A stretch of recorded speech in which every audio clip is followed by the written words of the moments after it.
TET का EVS 2013 का जो क्वेश्चन पेपर था, उसमें से जो ईवीएस है उसके क्वेश्चंस देखेंगे हम पेपर वन के। तो यहाँ पर फर्स्ट क्वेश्चन है उसका 121 से, कि जुबान का सुर्ख होना, जिल्द खुरदुरी होना जैसे अमराज के इलाज में डॉक्टर मरीज की ग़िज़ा में कौन सी चीजें शामिल करने की सलाह देते हैं।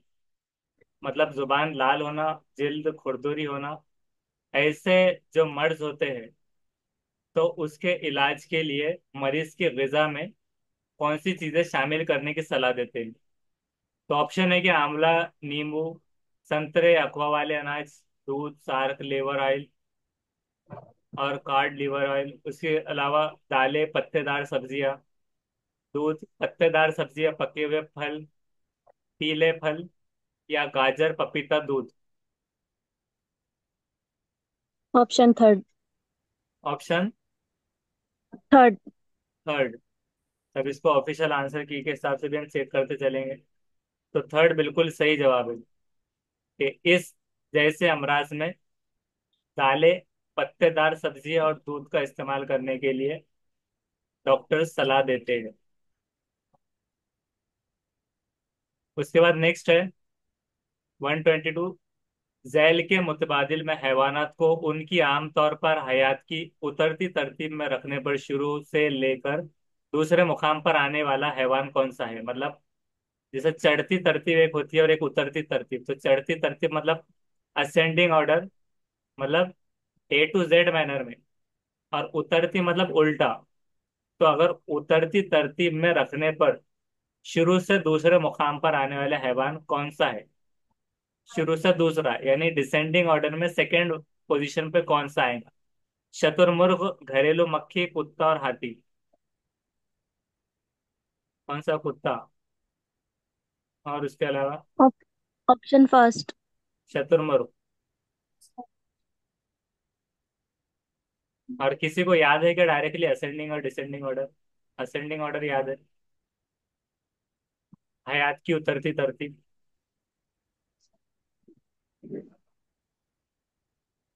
तो हम इसको चेक करते हैं। इसका फर्स्ट वाला सही है, शतुरमुर्ग। तो ये डिसेंडिंग ऑर्डर के हिसाब से सेकंड पोजीशन। और असेंडिंग की अगर बात करें तो उसका उल्टा, उतरती तरतीब में शतुरमुर्ग आ रहा है। उसके बाद है गनु कीड़ा और सिवन सोन कीड़ा, ऐसे जिस तरह से नाम। तो किस लिए मुफीद होता है, यूजफुल किस लिए होगा। अभी तो यहाँ पर पहले सिर्फ उर्दू उर्दू था। अभी इस बार आपने जो उर्दू के साथ मराठी या इंग्लिश लिया है, तो साथ साथ सपोर्टिंग में वो ट्रांसलेटेड एक पेज वो मिल जाएगा डायरेक्टली। तो उसमें भी आपको कंफ्यूजन हो तो देख सकते हैं आप। तो अब ये जो कीड़ा है, सोन कीड़ा और कीड़ा, किस लिए यूजफुल होता है। रेशम की देखभाल या निगरानी के लिए, कीड़ों की देखभाल या निगरानी के लिए, शहद की मक्खी के छत्ते की निगरानी के लिए, या कीड़ों पर काबू पाने के लिए।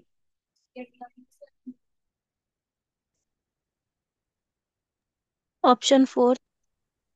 कीड़ों पर काबू पाने।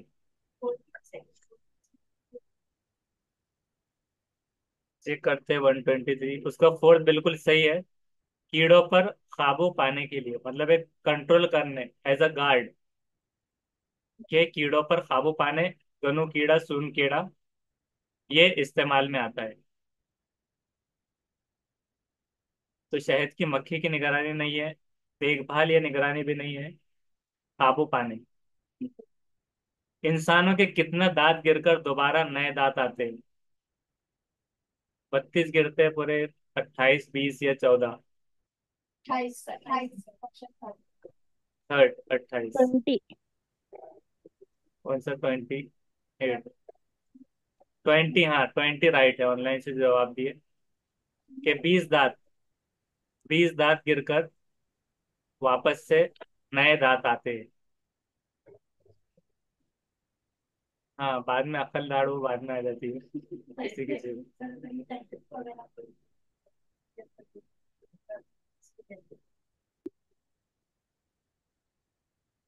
तो इसकी एडिशनल डेफिनेशन में हम देखेंगे कि इंसानों के पास सिर्फ 2 सेट्स ऑफ टीथ होते हैं उनकी लाइफ टाइम जिंदगी में।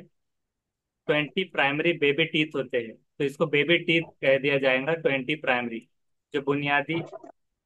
तो ये बेबी टीथ हो गए, और 32 जो है तो सेकेंडरी जो परमानेंट टीथ होंगे। If you loss any of your permanent teeth they will not grow back. तो अगर आपके 32 दांत में से कोई कहते हैं कि मैं तुम्हारी 32 ही उखाड़ दूंगा, तो वो पूरे 32 चले गए तो वापस से वो मिलने वाले नहीं है। तो इसलिए ऐसी हरकतें करने से बाज रहना चाहिए जिससे 32 दांत जा सकते हो। तो टूथ रिस्टोरेशन प्रोसेस उसे कहा जाता है, दांतों का नया आना। तो 20 बेबी बॉर्न जो है, इसको बेबी टीथ कह सकते हैं, प्राइमरी और सेकेंडरी। उसके बाद नेक्स्ट है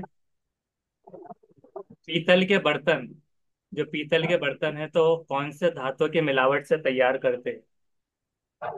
जस्त तांबा, या फिर जस्त तांबा, या फिर तांबा लोहा, निकल जस्त, या फिर लोहे और निकल।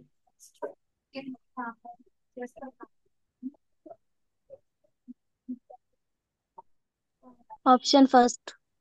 फर्स्ट जस्त और तांबा।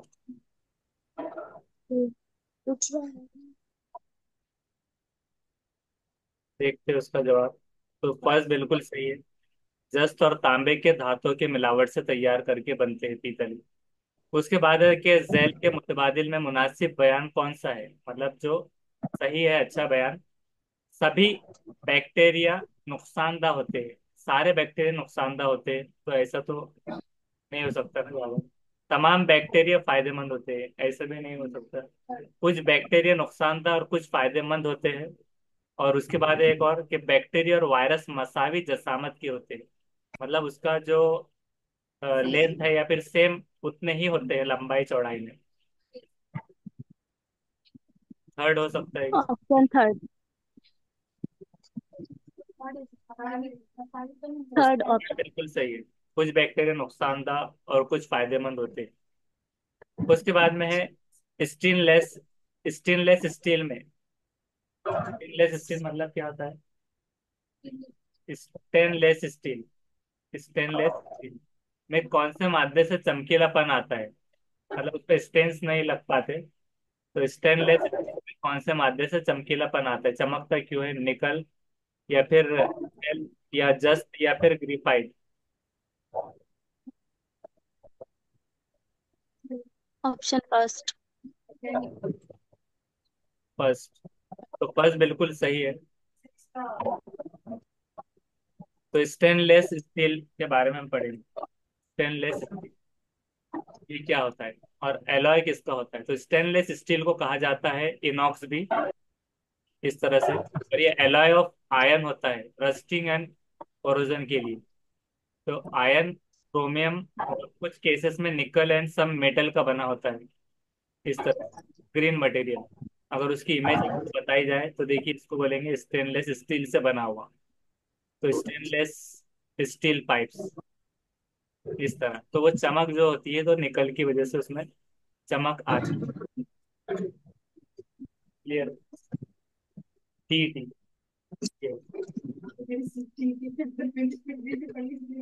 हाँ। इसके बाद अब नेक्स्ट है कि जौहर में इलेक्ट्रॉन की कमियत प्रोटॉन और न्यूट्रॉन के मुकाबले में कितनी होती है? जौहर में इलेक्ट्रॉन की कमियत प्रोटॉन और न्यूट्रॉन के मुकाबले में कितनी होती है? आधी, निस्फ गुना, बहुत ही कम, मसावी, बराबर, या फिर ज्यादा? बहुत ही कम होती। बहुत कम होती है। तो देखते हैं 128 का।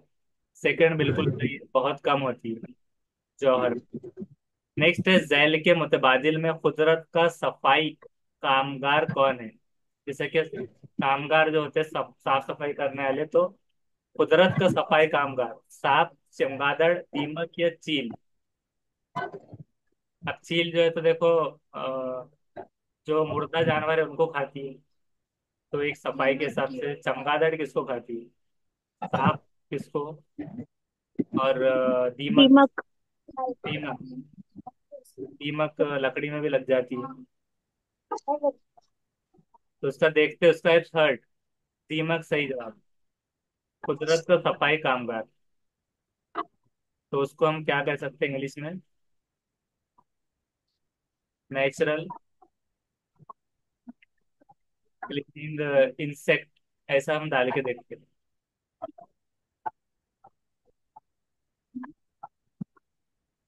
Natural cleaning insect, cleaning insect of nature डाल लेंगे।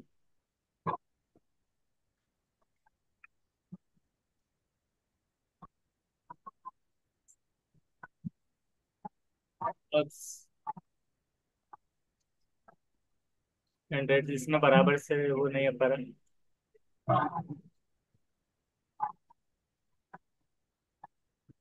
दीमक जो है उसको क्या कहेंगे? टर्माइट्स।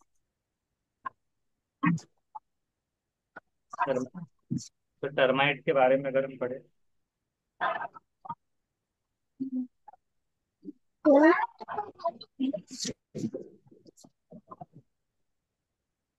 तो इसके बारे में लीफ लिटर अलग अलग जगह पे आ सकते हैं वो।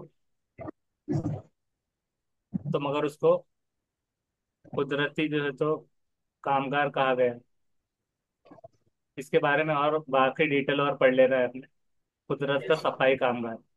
उसके बाद एल्यूमिनियम के जौहर में 13 प्रोटॉन और 14 न्यूट्रॉन और 13 इलेक्ट्रॉन होते हैं एल्यूमिनियम के जौहर में। तो अब इसमें एल्यूमिनियम का जौहरी कमियत अदद कितना होता है? 27। 27। तो देखते हैं इसका।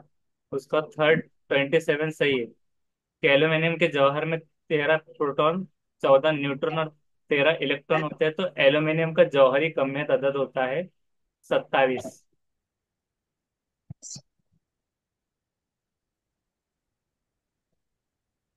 उसके बाद शमसी बर्फी खाने का इस्तेमाल करके झैल में से कौन से मकामात पर बर्फ मुहैया की जा सकती है? कि शमसी जो बर्फी खाने होते हैं सोलार बर्फी खाने में, तो उसमें सोलार सिस्टम के हिसाब से हाँ बर्फ को मुहैया कहाँ की जा रही, कौन कौन से मकामात पर? खला के मसनूई सैयारे तक, दवाओं को महफूज रखने के लिए, तबरीद गर, या फिर बरखी गर्मा ला, बरखी गर माला, फिर बावर्ची खाने में कहाँ पर? बावर्ची खाने में। बावर्ची खाने में। उसका फोड़ बिल्कुल सही है। शमसी बर्फी खाने का इस्तेमाल करके। और उसके अलावा एक और था ऑप्शन वैसा, दूर दराज के इलाकों में पानी सींचने वाले पंप। हाँ। तो ऑप्शन क्या आया था? तमाम A B C and D और ई।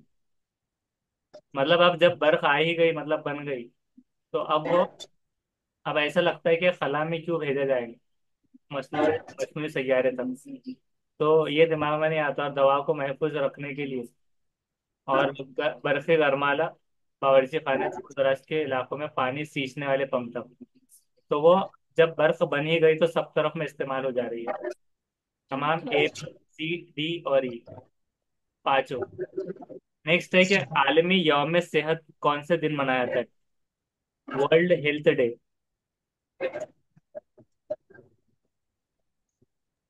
22 अप्रैल। 22 अप्रैल। न, न, नहीं सर, 7 अप्रैल।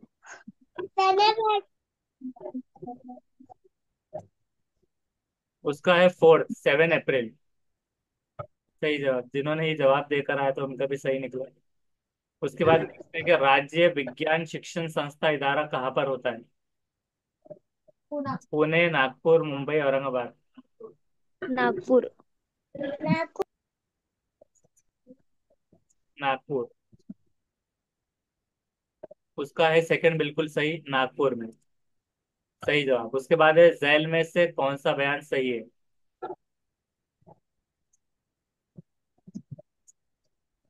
बयान अब यह है कि माहौली निजाम में तुफैली जानदार ये गिजा साज होते हैं। माहौली निजाम में तुफैली जानदार, तुफैली और गैर तुफैली जानदार मतलब क्या होते हैं? किसी पे मुनहसर हो रहे हैं और खुद कफिल और गैर खुद कफिल। उसके बाद माहौली निजाम में सारिफ ये दूसरी सतह पर है। सारिफ मतलब सार्फिन जो मतलब कस्टमर सार्फिन हो जाते हैं, और सारिफ मतलब जो इस्तेमाल कर रहा है। तो माहौली निजाम में सारिफ ये दूसरी सतह पर है। पहला और तीसरा है कि गोश्तखोर जानदार ये दूसरी सतह के सार्फिन होते हैं, सेकंड लेवल के, सेकंड स्टेज के। और चौथा है कि सब्जी खोर जानदार ये माहौली निजाम में सबसे ऊंची सतह पर होते हैं।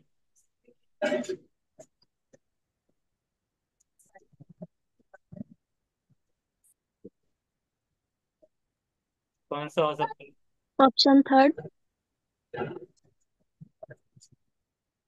आपका कौन सा? उसका थर्ड सही बता रहा है। मतलब ये गलत हो गया कि सारिफ माहौली निजाम में सारिफ दूसरी सतह पर, गलत। माहौली निजाम में तुफैली जानदार या गिजा साज होते हैं, क्योंकि तुफैली होना मतलब किसी के तुफैल में, गिजा साज नहीं होते, उनको रेडीमेड चाहिए होता है, तो ये भी गलत है। हाँ, और उसके बाद सब्जी खोर जानदार जो है ये माहौली निजाम में सबसे ऊंची सतह पर, ये भी गलत। तो ये सही है कि गोश्तखोर जानवर ये दूसरी सतह के साथी होते हैं। उसके बाद में नेक्स्ट है कि हम मरकज तरीके से साइंस के निसाब में झैल के मुतबादिल में से कौन सा जुज पहले आएगा। हम मरकज तरीके से ठोस मादों का मुताला, मादे की मखसूस खसूसियात, मादे की खसूसियात, मादे की हरकत, ठोस माए गैस।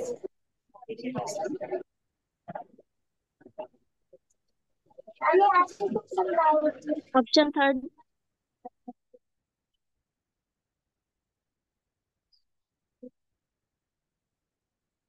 तो थर्ड बिल्कुल सही जवाब है, मादे की खसूसियात। जवाब देने के बाद अनम्यूट करके रखना है, बाद में सवाल आने पर ही जवाब देना है, म्यूट अनम्यूट करके। सेल में दिए हुए मुतबादलात में समाजी मुसल्लह और उन्होंने कायम किए हुए इदारों की नामुनासिब जोड़ी कौन सी है। मतलब बाकी सब सही है, एक गलत जोड़ी है, और इसके ऑप्शन है क्या? ऑप्शन भी नहीं है। तो पहला है कि राजा राम मोहन राय बरहमो समाज, सही है क्या? सही है। पंडित ईश्वर चंद्र विद्यासागर आर्य समाज, पंडित रमाबाई शारदा सदन, आत्माराम पांडुरंग तिरखड़कर प्रार्थना समाज। और ये जो है तो एसएसटी में भी आता है, सीटेट में भी।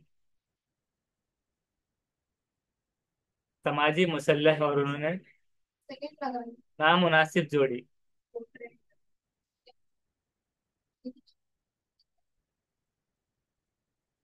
तो उसका है सेकंड, हाँ बिल्कुल सही।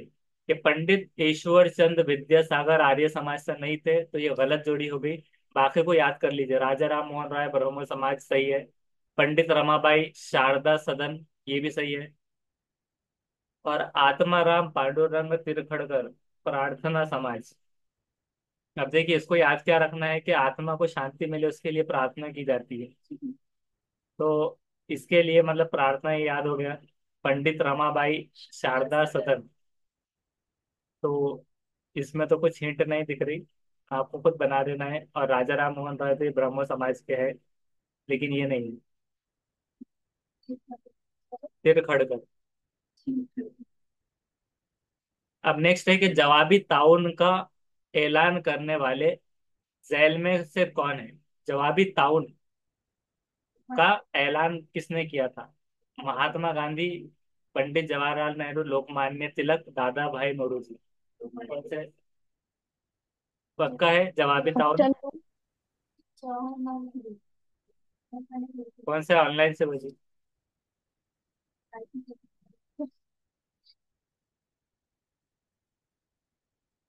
ऑनलाइन से क्या जवाब है?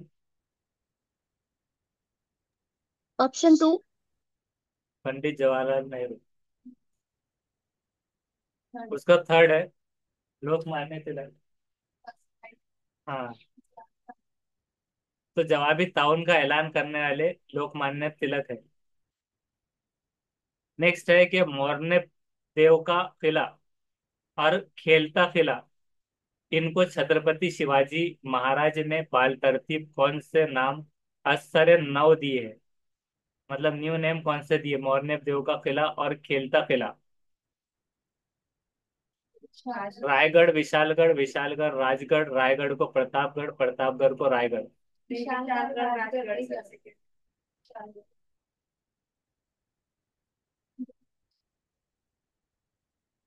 उसका फर्स्ट है सही, रायगढ़ को विशालगढ़। रायगढ़ का विशालगढ़। नेक्स्ट है 139। दर्ज झैल में शिवाजी का अष्ट प्रधान मंडल, यानी कि अष्ट मतलब आठ से, अष्ट प्रधान मंडल, एट मिनिस्टर, इसके फराइज का सही जोड़ा कौन सा है?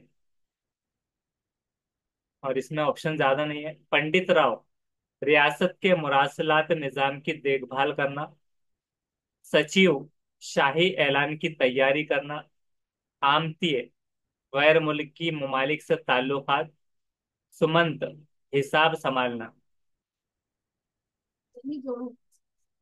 सही जोड़।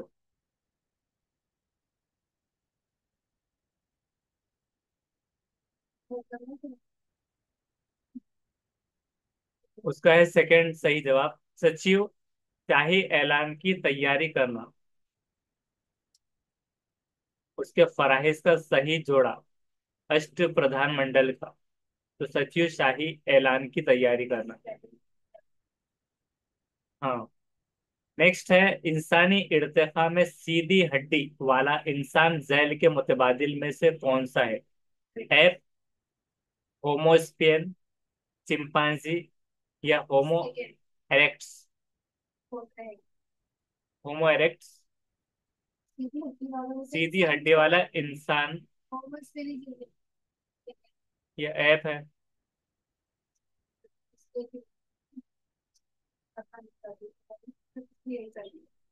उसका फोर्थ बिल्कुल सही है, होमो एरेक्ट्स।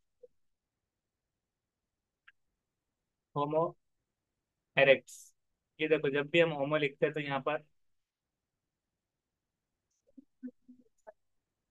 हाँ ये होमो इरेक्ट्स, इस तरह से इसको कहा जा रहा है, homo erectus. Homo erectus extinct species of archaic human from the Pleistocene, with its earliest occurrence about 2 million years ago। इस तरह से बताया जाता है कि genus homo, member of the genus homo, तो होमो इरेक्ट्स।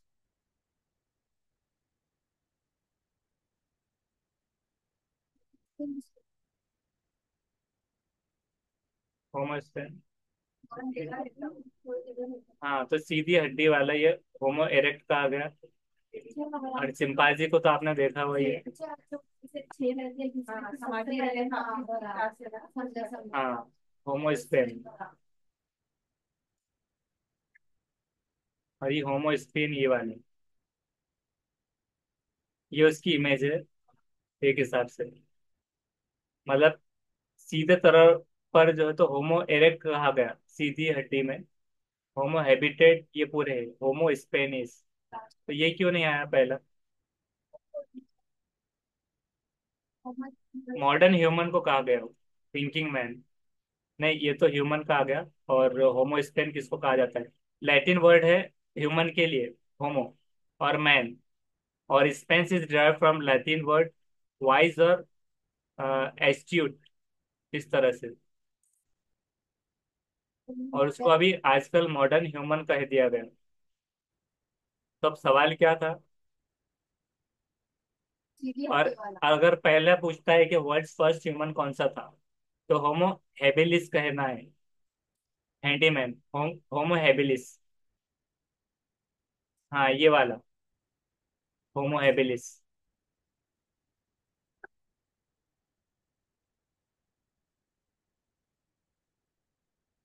तो सवाल क्या पूछा गया था? इनसे इंसानी इर्तिका में, तो इर्तिका की बात की गई, इंसानी इर्तिका में सीधी हड्डी वाला। अगर हम इसको इंग्लिश में लिख कर देखें,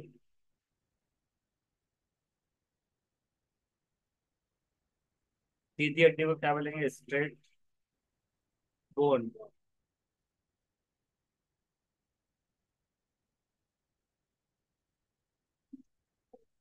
स्ट्रेट और आर्क, इस तरह से है बता रहे हैं।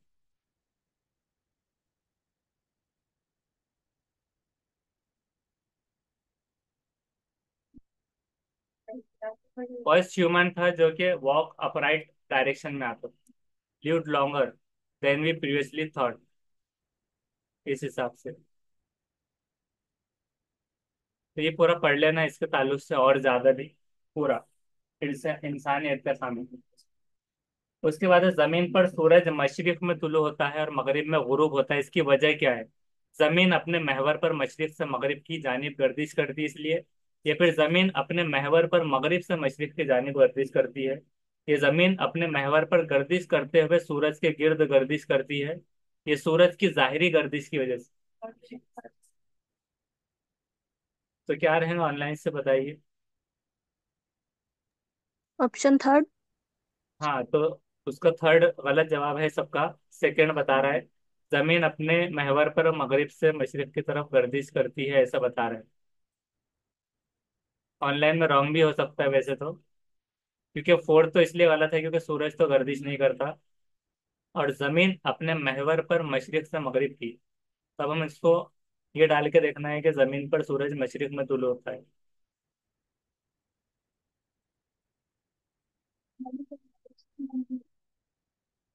रीजन करता है मगरिब में गुरु बताए मगरिब से भी होगा मशरिक बराबर से। क्या तो रॉन्ग समझा है तब राइट है इसका आंसर। आंसर राइट आ रहा है किस तरह मगरिब से? में ग्रुप होता है। हाँ मगरिब में गुरूब तो होता है ना। जमीन अपने महवर पर मगरिब से मशरिक की जानिब गर्दिश कर रही थी। मशरिक से। मगरिब से ऑप्शन हाँ सेकंड का मगरिब से, सेकंड है ना, मगरिब से मशरिक की मशरिक की तरफ। जानिब गर्दिश करेगी ना, मशरिक से तुलु होता है मगरिब पे ध्रुव होता है। हम्म, मगरिब से मशरिक की जानिब गर्दिश करेंगे। राइट है सर, वो उसका आंसर सेकंड। हाँ बराबर। तो क्यों हो रहा है कि मतलब जमीन पर सूरज मशरिक में तुलू हो रहा है? वो भी हो सकता है पर जैसे तो इसमें डायरेक्शन नहीं दी गई ना फिर। जैसा उसमें ऐसा हो रहा है कि सिर्फ थर्ड में कि जमीन अपने महवर पर गर्दिश करते हुए सूरज के गिर्द गर्दिश कर रही है, मगर डायरेक्शन नहीं बताई गई उसमें कि डायरेक्शन किस सिर्फ से कर रही है। और एक ही मतलब जैसे कि रैंडम हो जाएगा फिर, कभी अगर ये जवाब है तो कभी मशरिक से निकल रहा है, कभी मगरिब से सूरज, क्योंकि वाइस वर्सा अगर हो तो फिर जमीन अपने महवर पर ही मगरिब से मशरिक की जानिब गर्दिश करती है। अब ये बात है कि वो सोलार बीच में है तो उसकी वजह से गर्दिश करते हुए उसके गिर्द गर्दिश कर रही है, तो इनडायरेक्ट वे में पूछा गया इस तरह। तो सोचने पर आंसर निकला सर। हाँ मुझे बराबर। लग रहा था थर्ड है पर ऑप्शन में दे दिया था ना वो क्या मशरिक से शुरू होता है और मगरिब में होता है। हाँ उसके बाद है नेक्स्ट के झैल के मुतबादिलात में से कौन सी मीठे पानी की झील नहीं है? कौन सी नहीं है मीठे पानी की झील? अब अगर लोनार देता था तो एक निकल जाता था, बोलेरो, साबर और क्यात्सम, वूलर। ऑलरेडी जवाब दिया मतलब तीन, तीन नहीं है। नहीं जवाब नहीं है, असल में वो ऐसा लिखना चाह रहे थे लेकिन उनकी प्रिंटिंग मिस्टेक में उन्होंने नीचे लिख दी, डीटीटी वाली। जी। सावन है सर। उसका सेकेंड है साबर। नक्की में ना साबरमती। साबरमती नमकीन, हाँ। बराबर। हाँ बिल्कुल। कोलेरो, क्यात्सम, वूलर। अच्छी स्टडी करें माशाल्लाह। उसके बाद नेक्स्ट है कि झैल के अरकान का मसावी ताल्लुक, इसमें से अरकान का मसावी ताल्लुक पहचान कर सवाल हल करना है कि मशरक़ी बांद्रा, अलीबाग, रायगढ़। मशरक़ी बांद्रा का क्या आ जाएगा? अगर अलीबाग का रायगढ़ है तो मशरक़ी बांद्रा का क्या आ जाएगा? थाना मुंबई, शहर मुंबई मजाफर, थाना मजाफर। Option first. कौन सा फर्स्ट थाना? दूर से जवाब बोलना है। थर्ड है मुंबई मजाफर, सही जवाब। मुंबई शहर नहीं है, मजाफत क्यों कहा गया?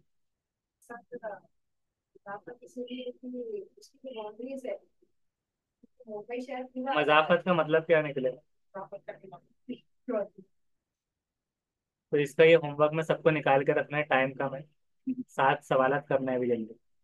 झैल में से नामुनासिब बयान कौन सा है? गलत जवाब। यख और बर्फ के दरमियान फर्क होता है। यख और बर्फ की खुसूसियत, यख क्या रहता है पहले वो बोलिए, क्या होता है? बर्फ तो मतलब सॉलिड हो गया ना, ये बर्फ। और यख क्या रहेगा?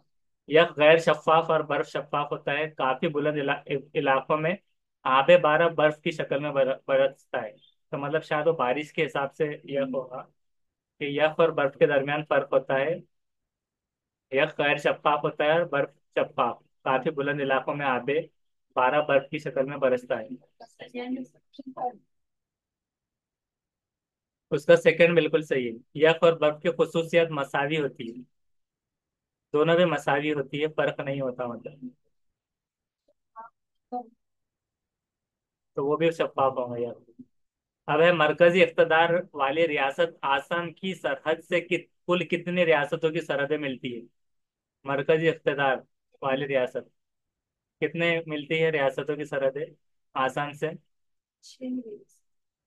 छह, उसके अलावा कोई? उसका फर्स्ट है सात। सात उसका सही जवाब है, सेवन। उसके बाद है नेक्स्ट, 146। सदर ये डैश नहीं होते। मरकजी हुकूमत के आला कारकुन नहीं होते, मरकज मुल्क के पहले शहरी नहीं होते, मुल्क के हकीकी आला नहीं होते, या मुल्क के आईनी आला नहीं होते। सदरिया क्या नहीं होते? फोर्थ है। उसका थर्ड है, मुल्क के हकीकी आला नहीं होते, मतलब बाकी होते। अगर सदरिये मुल्क के हकीकी आला नहीं होते तो वो मुल्क के आईनी आला होते हैं, मुल्क के पहले शहरी होते हैं, फर्स्ट सिटीजन। और उसके बाद में मरकजी हुकूमत के आला कारकुन, तो कारकुन में आ जाएगा। और आईनी आला में आ जाएगा, आइन के कॉन्स्टिट्यूशन के अंदर पहले शहरी। लेकिन हकीकी आला, मुल्क के हकीकी रियलिस्टिक, ये नहीं आएगा। वो आईने वाला आईना समझो उसको। अच्छा हाँ, आईनी कॉन्स्टिट्यूशन वाले। इसलिए बोल रहा है। बिल्कुल। उसके बाद है नेक्स्ट के, रियासती आइन के मुताबिक तालीम पे मजमून कौन सी फहरिस्त में शामिल है? क्या पूछा गया कि रियासती आइन के मुताबिक तालीम, ये मजमून कौन सी फहरिस्त में शामिल है? मरकजी फहरिस्त, रियासती फहरिस्त, मुत्तफिक फहरिस्त, या मखसूस फहरिस्त? तालीम का मजमून कौन सी फहरिस्त में शामिल है? कौन सा है? उसका है थर्ड। थर्ड है, मुत्तफिक फहरिस्त में शामिल है।